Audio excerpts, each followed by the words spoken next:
Parshas Emor, Tavshin Ayin Beis. We're holding still in Nesivas Shalom.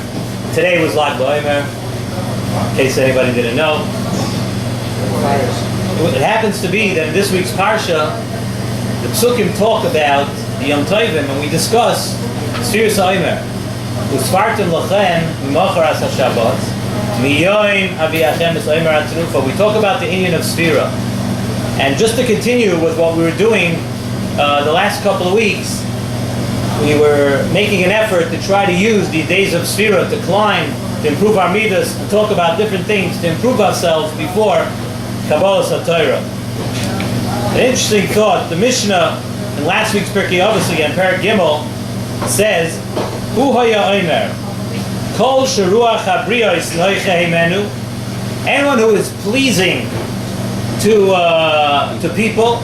people find somebody as a pleasing, a nice person. Ruach hamokoim noiche himenu. HaKadosh Baruch Hu is also happy, is pleased with such a person. V'chol she'ein ruach habriyos noiche himenu. And if people do not find the person to be particularly pleasing or inviting or friendly, then again, ein ruach hamokom noiche himenu.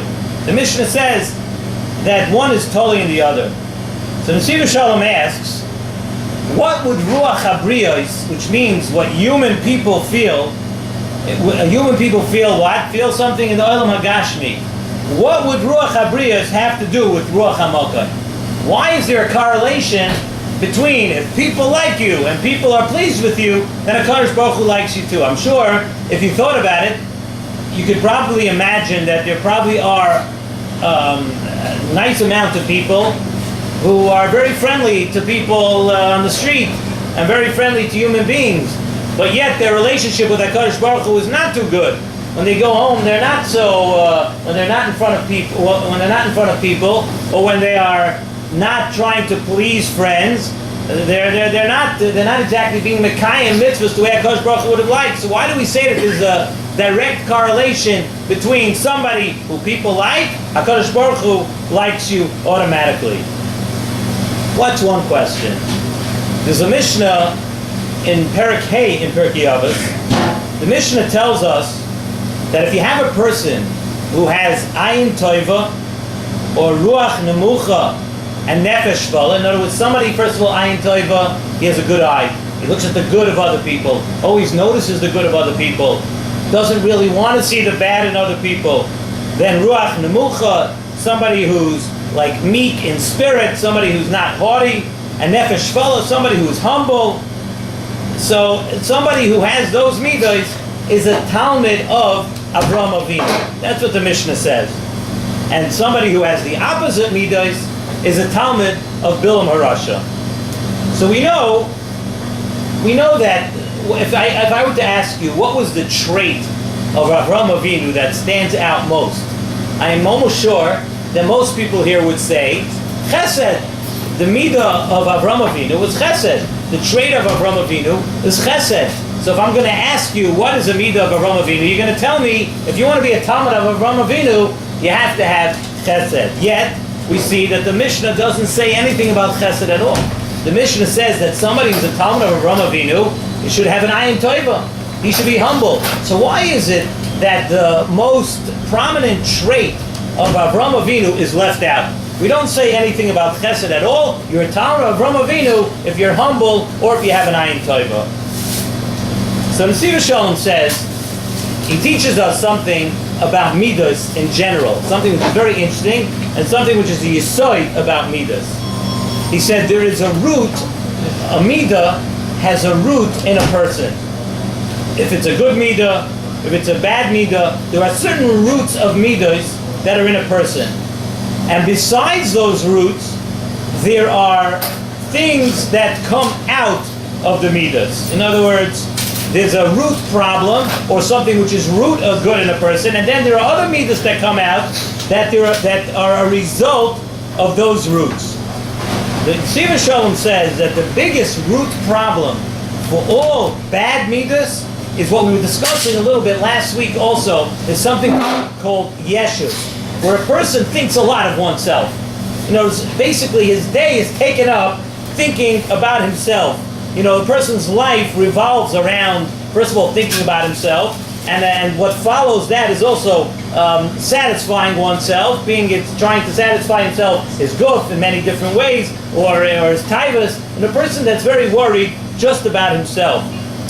Midas that we know, even that it says in Pirkei Avos, that akina, ataiva, va'akavod, and we know that those are terrible midas, that moitzias ha'adam in ha'olam, the Nesivas Shalom says that those are not root problems in a person. Those are all offshoots, midas, problems of your midas that come from midas hayeshus. In other words, if a person has a kina and taiva, it comes from the fact that he's jealous and he wants taivas for what reason? Because he feels that it's coming to him. He feels that he is jealous of other people. Why? Because how could it be that somebody else has something more than him? A person has taivas because everything that's good in this world is meant to serve him. A person has to satisfy himself. And of course the same applies to good midas, the Nesivas Shalom says. It comes from bittul, the opposite. When a person feels and a person understands that he alone is really nothing, Zok the Nesivas Shalom, that from that good midah of being levata yourself, all other good midas come from that. Since Avram Avinu, if you see in the pasuk says, Avram Avinu said, "V'anoichi afar v'efer." Avram Avinu said that I am like dust, afar v'efer. In other words, I'm very low. I'm not anything. Avram Avinu said. Therefore, we say that if you want to be a real Talmud of Avram Avinu, Ayin Toiva, Ruach Nemucha, Nefesh Shvala, that is the Iker Midah. Avram Avinu came and realized that Iker Midah is Anochi Afa Ve'efer. HaKadosh Baruch Hu, you're everything. I myself am nothing. And what comes out of that? Ayin Toiva, Ruach Nemucha, Nefesh Shvala. Therefore, the Mishnah says this Iker thing of Bittul HaYeshus. Somebody who does not focus on himself becomes a person with Ayin Toiva. Avram Avinu said, Anochi Ava Ve'efer, the focus is on not on himself. See, he has an Ayin Toiva. Those midas become developed in a person. You always see the good in everyone else. You always want to see the good side of other people. You're not looking to see bad. So Avram Avinu had this midah of chesed, but the midah of chesed came because of his bittul hayeshus. The midah of chesed came because of all these midas that the Mishnah brings down. Yes, Avram Avinu was prominent and he was known for midas of chesed and all of that. But all the midas of chesed came because he's mevatel himself so much. He did so much for other people because he did not care about himself. Reb Chaim Vital says in the Shari Kedusha that we see a very interesting thing. You see that nowhere in the Torah does it bring down that a person should have good midas. So Chaim Vital, it's a beautiful, beautiful thought. You look through the entire Torah, you think that midas are something. It doesn't say anywhere in the Torah that a person has to have good midas. Zok Reb Chaim Vital, a very, very beautiful thing. The reason the Torah tells you, the reason the Torah does not tell you that you should have good midas is because the Torah cannot even start if a person doesn't have good midas. The yesod of the Torah is a person having good midas. And he uses a lashon, he says when a person is humble, a person's unselfish, he says that is the merkava of the Torah. If a person needs, the Torah has to be based on something, the Torah has to ride on something, that is good midas. Like we mentioned last week, we said, we said that we brought down that Rambam, that big chiddush that the Rambam says, that you have to spend your day talking good about other people. It has to be something active, proactive, good midas. Therefore we say, Zeh klal gadol Torah, we said last week. Because without that, there is no Torah. Without a person having good midas, you can sit in front of an open sefer and learn the entire day. But if it doesn't have what to ride on, if it doesn't have what to get into, if a person doesn't have good midas, then there's no Torah. The Torah doesn't even begin. Therefore, there's no mitzvah in the Torah of a person having good midas. It's because when you're coming to the Torah, you have to already have the good midas. And that's why Chazal were also so machmir and critical of somebody who speaks Lashon Hara. Why, Lashon Hara, there are a lot of Yisurim in the Torah, but we see Lashon Hara is particularly bad. Chazal are extremely machmir in that. Because Lashon Hara comes from someone feeling that no one can be bigger than him. The midah that's most important to HaKadosh Baruch Hu, this bittul hayeshus, a person being mevatel himself. Why does a person talk Lashon Hara? A person talks Lashon Hara because he feels that no one can be bigger than him. He feels that he's something. So the Tana of our Mishnah is telling us a fact that's very, very interesting. Sometimes we see that our Chachamim, they understand psychology very well. The Tana of our Mishnah of Kol Sheruach Habriyas Noicha Imenu is telling us something which is something a little bit in the Indian of psychology. The Tana of the Mishnah is telling us that there's a fact, and you should know that people like to be around someone who doesn't hold it himself so much. That's what the Tana of Mishnah is telling us. Kol Sheruach Habriyas Noicha Imenu, that what? People like to be around such a person. Somebody's happy. Why? Because it's a siman that a person is mevatel himself.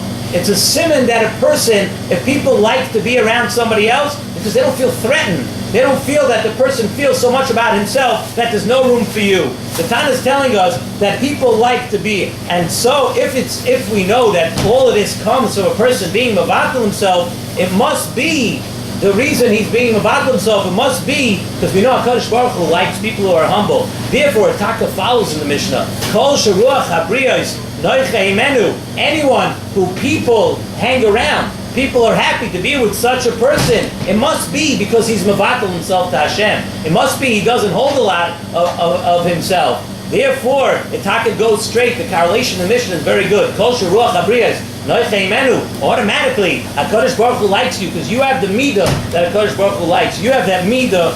You have that midah of bittul. The Gemara in Bava Basra, Daf Tzadches Amar Aleph says, it's very interesting that somebody who's a Baal Gaiva, it says that he will not be accepted even by his own family. If a person thinks a lot about himself, then even his own family, the Gemara says, ultimately his own family will not accept it. The Gemara says, we learned that Hakina v'hatayva v'hakavod, when we say in the Mishnah that Hakina v'hatayva v'hakavod, moitzian es ha'odam in ha'olam, we don't only mean from olam haba.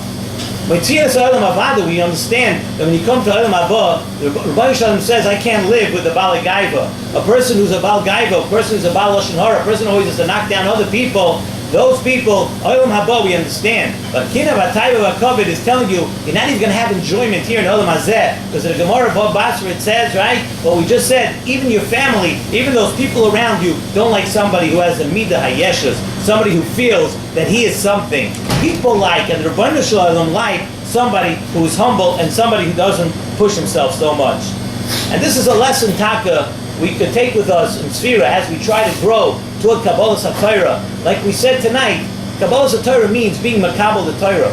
A person wants to be Makabel the Torah. You can't be Makabel the Torah if you don't have a place to put it. If a person doesn't work on his midas, if he doesn't work on this inyan of Anova, Ruach Nemucha, Nefesh Shvala, Ayin Toiva, looking at good of other people, not talking Lashon Hara, not being a Baal Gaiva, if a person doesn't work on these things, when it comes time for Kabbalah HaTorah, there's nowhere to put it down. I just want to end off the beautiful part I heard this morning. I heard from Rabbi Blazer after this morning about Lag BaOmer. And being that today was Lag BaOmer, it's kedai that we just say it over. It says that during the Yemei Asfira, 24,000 Talmidim of Rabbi Akiva passed away. And it says that the reason why we're noyeg miktsas of a yontif on Lag BaOmer is because the Talmidei Rabbi Akiva stopped dying. So he had a very unbelievable shaila. He said, just imagine someone told you, and then just to put it into perspective, not to make light of it, just to put it a little bit into perspective, that we had about 70 years ago, there was a Holocaust. Imagine if someone told you that on the day the Holocaust stopped and people stopped being killed, we make a Yom Tov. Makes no sense. Think about make a Yom Tov. If anything, we'd make a Yom Tefillah that we should remember forever. We should be sad, a Yom Zikaron, a Yom Tefillah, something, but a day of rejoicing. So what's Pshat? Lag BaOmer, 24,000 Talmidei of Rabbi Akiva went away, and we find that we have noyeg a miktsas Yom Tov on Lag BaOmer. It doesn't make sense. Who makes a Yom Tov? The day that they stop dying. That's the day that we should stop and reflect, make a Yom Tefillah. So Rabbi Blazer said a very, very beautiful word.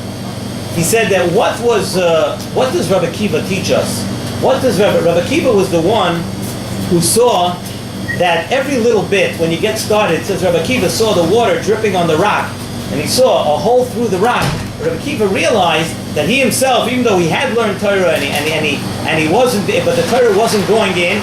So Rabbi Akiva was saying he learned from that rock that every drop, even the first drop when you start, even that first drop has a hashpah, has a roshim on a person. It does, and it goes weiter and weiter and weiter, and a person grows from that, is able to make a hole through the rock. The same thing Torah is able to get into a person. So Rabbi Akiva, who was the one who learned that lesson, turned around the next day and he started again. He lost 24,000 Talmidim, but he taught us after that. Yes, it was terrible, but he taught us a lesson that no, you pick yourself up and you continue. It's never too late. It's never over. And that's the reason we have a miktzas yontif, because if a person, every time something bad happened to a person, he would just get depressed and he would say, I can't do it anymore. And he would only make a yom zikaron and he'd make a yom tefillah and he would cry and everything. We would never get anywhere. We'd never be able to grow. Rabbi Akiva taught us that even after 24,000 Talmidim died, that lesson of the rock, you have to start with that first drop again. You have to start by learning something, by being nice to somebody, develop a relationship again, develop Torah, develop Talmidim. That's what Rabbi Akiva taught us, and therefore it's very good. Now we can understand why Lag BaOmer is a miktzas yontif, and why it's a very happy day. And it teaches us that lesson. It's never over. It's never time to give up. You're always capable of turning it around and starting again.